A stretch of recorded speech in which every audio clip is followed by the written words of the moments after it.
대청호 규제 완화 추진에 환경단체가 처음으로 반대 목소리를 냈습니다. 대청호와 청남대는 돈벌이 수단이 될 수 없고 규제 완화로 난개발이 우려된다고 주장했습니다. 영동과 단양을 잇는 충북 종단 열차의 운행이 중단될 위기에 놓였습니다. 충청북도의 예산 지원이 5월부터 끊기는데 단양 군민들이 반발하고 나섰습니다. 청주의 한 마을이 고속도로 관통으로 양분될 위기에 놓였습니다. 주민들은 세종과 같은 지하화를 요구하고 있지만 도로공사는 불가하다는 입장입니다. 청주 한 애견 카페 반려견 학대 의혹과 관련해 업주가 학대 사실을 인정했습니다. 경찰은 동물보호법 위반 혐의로 검찰에 넘겼습니다. 안녕하십니까. CJB 8시 뉴스 시작합니다. 윤석열 대통령의 청남대 방문 이후 규제 완화에 대한 기대감이 커지고 있는데요. 이에 맞춰 김영환 지사가 무심천에서 카약 체험 행사를 가졌습니다. 그런데 말을 아껴온 환경단체가 난개발로 이어질 수 있는 개발 사업에는 동의할 수 없다며 반대 목소리를 내기 시작했습니다. 조영광 기자입니다. 청주 무심천에 1인승 카약이 떴습니다. 김영환 지사는 그동안 바라만 보던 무심천과 미우강을 시민들이 와서 즐길 수 있는 친수 공간으로 변모시킬 것이라고 밝혔습니다. 충북의 이 아름다운 강과 계곡과 호수를 알려드리고 또 이곳에 와서 즐길 수 있도록. 김 지사가 레이크파크 르네상스의 거점인 청남대에 대한 규제 완화 필요성을 역설하고 이에 화답하듯 윤석열 대통령이 전격 방문한 뒤 이번만큼은 변화가 있을 것이라는 기대감이 커지고 있습니다. 하지만 환경단체가 목소리를 내기 시작했습니다. 충청권 식수원이라는 특수성과 옛 대통령 별장이라는 역사성을 가진 대청호와 청남대는 돈벌이 수단이 될 수 없으며 규제 완화는 더 많은 난개발로 이어질 것이라고 주장했습니다. 그리고 정말 컵라면이 커피가 콘텐츠가 된다면 그건 굳이 대청호나 청남대가 아니어도 될 겁니다. 왜냐하면 청남대나 대청호는 그 나름의 본질적 가치가 다른 가치가 있기 때문이죠. 청남대에서 발생한 오폐수를 정화시켜 무심천으로 흘려보내면 된다는 김 지사의 계획도 미우강 프로젝트의 첫 번째 목적인 수질 개선과 정면 배치된다고 주장했습니다. 무엇보다 대청호 물을 마시고 있는 대전시에서는 대청호 개발에 대해 반대하는 여론이 일고 있고 대청호 상류인 옥천과 하류인 청주 사이의 갈등도 우려된다고 밝혔습니다. 중요한 정책일수록 절차를 준수하고 심도 있는 다양한 논의가 필요하다. 단지 지사가 바뀌었다고 지금까지 논의를 무시하고 SNS를 통해 즉흥적으로 처리할 문제가 아니다. 환경단체는 지사 면담을 요청하고 대전 환경단체와의 공조를 예고했습니다. 김영환 지사의 규제 완화 정책이 처음으로 반대 목소리에 부딪힌 가운데 정책이 가시화될수록 이를 둘러싼 찬반 논쟁은 격화될 전망입니다. CJB 조윤광입니다. 네, 10년 전쯤 충북 최남단의 영동역에서 북부 단양역을 잇는 충북선 종단 열차가 생겼는데요. 이용객이 많지는 않지만 충북의 끝과 끝을 잇는다는 의미에서 충청북도가 해마다 10억 원이 넘는 예산을 투입해 노선을 유지해 왔습니다. 하지만 당장 5월부터 예산 지원이 끊기면서 열차 운행이 중단될 위기에 놓였습니다. 박원 기자입니다. 지난 2014년 5월부터 운영된 충북 종단 열차. 충북 최남단의 영동과 북부권의 단양을 환승 없이 기차 티켓 한 장으로 갈 수 있도록 만든 충북 균형 발전의 상징적인 노선입니다. 하루 2차례씩 왕복 4회, 출퇴근 시간대에 운행하며 청주나 충주 등 외지에 나가거나 단양을 방문하는 시민들의 편의를 높였습니다. 자녀들이 또 청주 쪽에 있으니까 가끔 이용을 하고 있습니다. 충북 북부권에서 청주를 갈 수 있는 유일한 교통수단이에요. 옛날에는 버스도 많았었는데 이제 버스도 없어졌고. 하지만 이 노선이 오는 5월부터는 없어질 위기에 처했습니다. 충청북도가 연간 16억 원에 달하는 적자 보전 예산을 올해부터 반영하지 않기로 했기 때문입니다. 단양역의 최근 승하차 인원은 평일에는 50명, 주말은 100여 명 수준으로 나타났습니다. 이용객이 이제 아무 없는데 그걸 갖다가 이렇게 많은 돈을 지불해가면서 해마다 하는 게 필요한지 좀 환승을 해서 가는 방법을 찾는 게 낫지 않겠느냐. 그러자 단양 군민들이 반발하고 나섰습니다. 비용보다는 교통 인프라 면에서 열악한 단양 지역에 없어져선 안 될 존재라는 겁니다. 단양군 의회는 직통열차의 지속 운행을 촉구하는 건의문을 충청북도에 제출했습니다.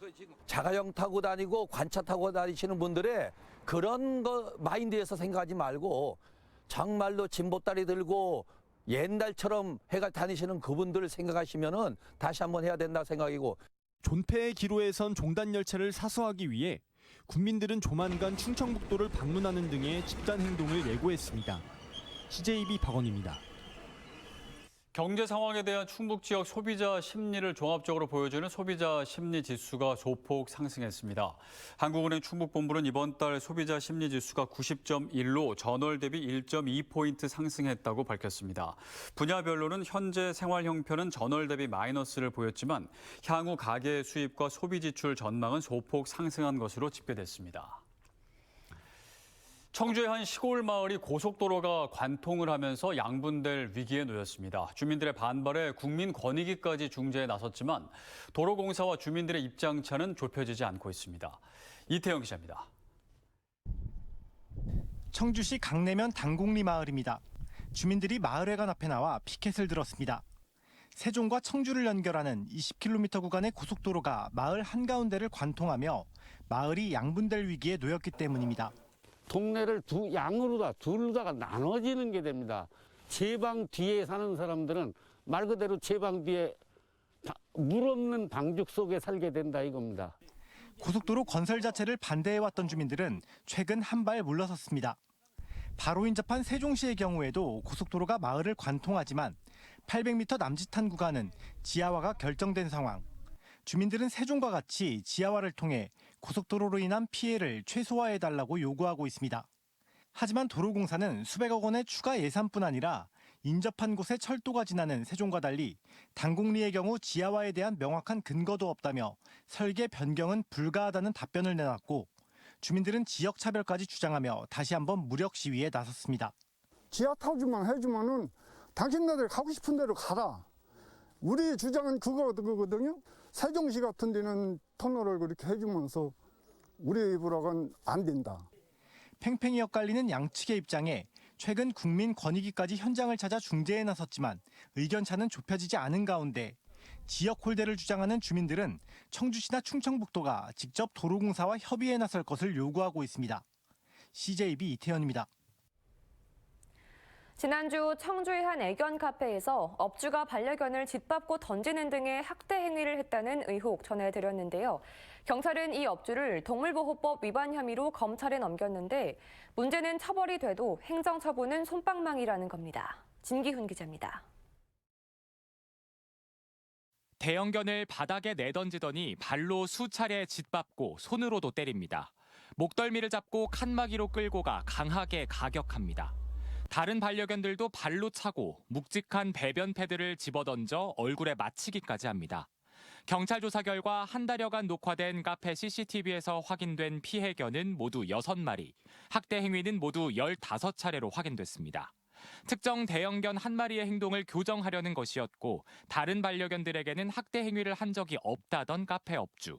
다른 친구들한테는 그런 거를 하신 적은 없으신가요? 하지만 경찰 조사에선 혐의를 인정했습니다. 문제는 동물학대로 처벌받더라도 행정처분은 솜방망이라는 겁니다. 동물학대에 대한 지자체의 행정처분은 영업정지 1개월에 그칩니다. 학대 행위가 반복돼도 영업정지는 최대 6개월까지만 가능합니다. 가장 강력한 행정처분인 등록 취소 사유에는 정작 동물학대는 빠져 있습니다. 영업정지 단락 1개월 처분받고 동물을 학대하고 이런 사람들이 다시 취소를 운영을 할 수 있다는 것 자체가 못 믿겠어요. 저희는 다른 곳들도. 반려동물 인구가 급증하는 만큼 관련 산업에 대한 보다 엄격한 제도 마련이 필요한 때입니다. CJB 진기훈입니다. 충북교육청 블랙리스트 논란 해결을 위한 연석회의는 충북교육청 앞에서 기자회견을 열고 교육청에 블랙리스트 감사 결과를 공개하고 피해자에게 사과하라고 촉구했습니다. 이들은 교육청이 관련자 경찰 수사 개시 통보와 감사처분 심의위원회 등의 절차를 이유로 돌연 감사 결과 발표 시기를 연기했다며 블랙리스트 명단 공개와 책임자 처벌, 피해자에 대한 사과와 재발 방지 대책 수립 등을 요구했습니다. 충주시의회가 골프장 사업계획 승인권과 등록권을 해당 지역 단체장에게 이양할 것을 촉구하는 결의안을 채택했습니다.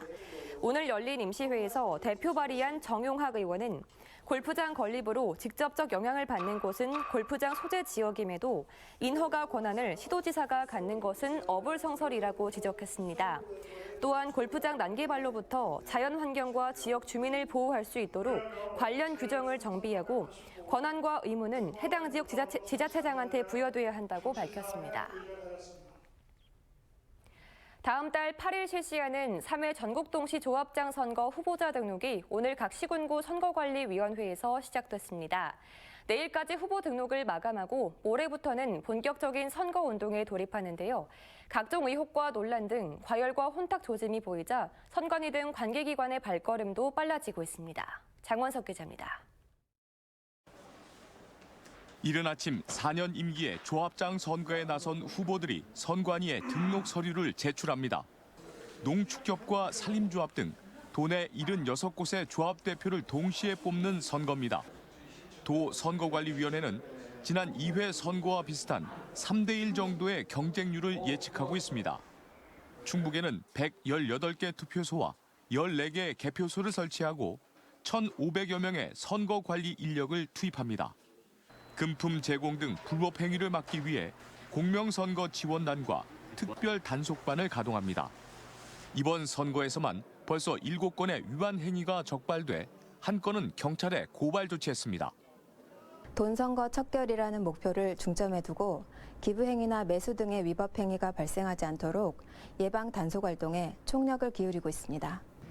충북농협은 자체 선거지원 태스크포스팀을 구성했습니다.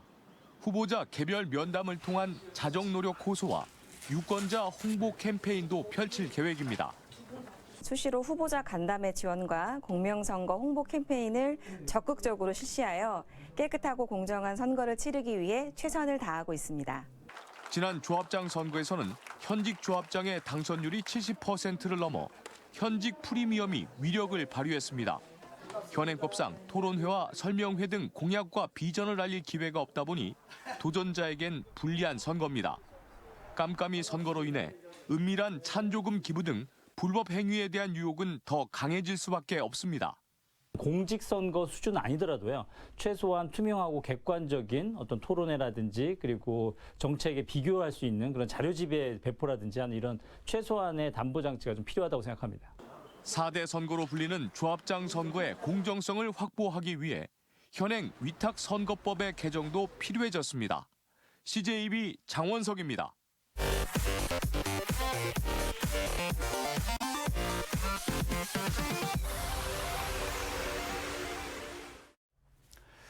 지난해 청주 지역 대기질이 지난 2015년 대비 33% 개선된 것으로 나타났습니다. 지난해 청주 지역 초미세먼지 연평균 농도는 1세제곱미터당 20마이크로그램으로 1년 전보다 1마이크로그램 낮아졌고 초미세먼지를 관측하기 시작한 지난 2015년 30마이크로그램보다는 33% 개선됐습니다. 청주시는 노후 경유차 폐차 지원과 전기차 보급 등 미세먼지 저감을 위해 지금까지 1,300억 원을 투입했습니다. NH농협은행 충주지부는 오늘 충주시청을 방문해 최근 난방비 대란과 물가 상승으로 어려움을 겪고 있는 이웃들을 위해 난방비 1,000만 원을 전달했습니다. 기탁된 성금은 지역 내 취약계층 100가구를 선정해 가구당 10만 원씩 난방비로 지원할 예정입니다. NH농협은행 충주시 지부는 지난해 11월에도 취약계층을 위해 1,000만 원 상당의 쌀을 쾌척했습니다.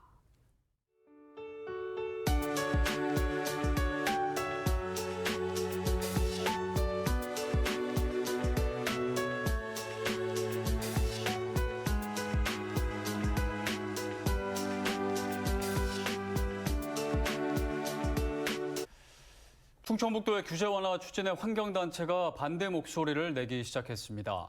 규제 완화에는 필연적으로 환경 문제가 뒤따를 수밖에 없겠죠. 정답은 양극단이 아닌 규제 완화와 환경 보존 사이 중간쯤 어딘가에 있을 텐데요. 다수가 받아들일 수 있는 그 절묘한 지점을 찾는 것이 김영환 지사의 역할일 겁니다. CJB 8시 뉴스를 모두 마칩니다. 함께해 주신 여러분 고맙습니다.